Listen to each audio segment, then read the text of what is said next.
When I was a little boy, I wanted to be a hero. The truth is, when you get older, sometimes things don't always turn out the way you hope they would. So you gotta do what you gotta do. Handle that business. Believe in yourself. Create your own destiny. What is going on, Zendu Nation? Today, we are going to be learning and going over again the fundamentals of how to jump rope, because you need to get these skills down before we start doing some of the more advanced stuff. So you can't run if you can't walk. You know what I'm saying? Your homework is to jump rope for 5 minutes. That's it. Continuously. Let's get into it, y'all.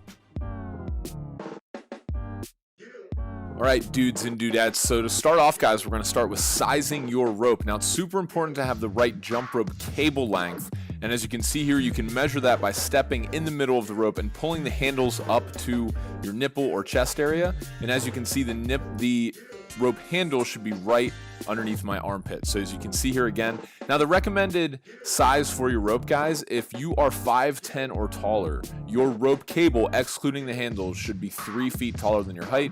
So I'm 6'3", so therefore my rope cable is 9'3", not including the handles. If you're below 5'10", just add 2 feet 10 inches to that, and that's the length of the rope cable that you should have. See, again, pulling it up into underneath my armpit. It's super important to have the right rope length, because you have the right combination of tightness and ability to spin that rope. Now, holding the rope, guys, before we go all out and start showing you how to jump, you're going to need to know how to hold the rope. Now, notice here my body's in perfect symmetry. My wrists are jutting out to the sides of my hips directly, and jump rope is all about doing less. There is not a lot of movement involved, as you'll see here in a sec. But in terms of holding the rope, you don't want to be too high up. You don't want to have your wrist down too far, because you want to spin the rope so that it clears your head with the same amount of inches or centimeters that it clears your feet. So you want to be right in the middle of that spin. Always have your knees bent, guys. I cannot stress that enough. You don't want to be, having your knees locked, because that will definitely mess them up. You don't want to be having them, too low, because that would be a really hard way to jump rope.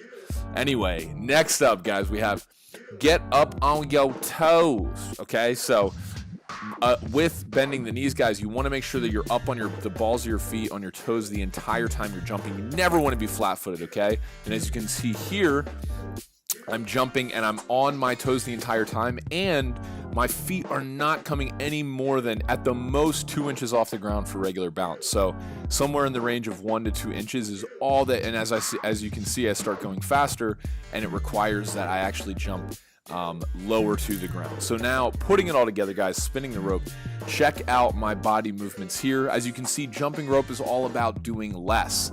The only thing that's working here, guys, you'll see in a sec, my wrists. My wrists are controlling everything.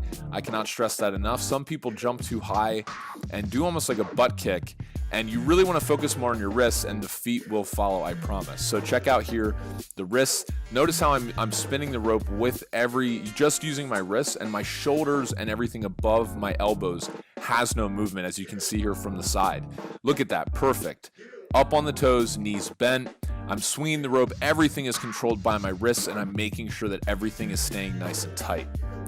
So go ahead, guys. Trust me, I was not, and Brandon was not that good when we first started, and that's totally fine. I know I say this in every video, but it just takes some practice. So next, what I want to talk to you guys about is how can you just start doing this? What I'd recommend is that you guys start practicing 3 to 5 minutes a day to just get the fundamentals down of this regular bounce, because this, from here, if you can spin the rope fast, you can not only get an awesome body, but you can do more tricks and make it challenging.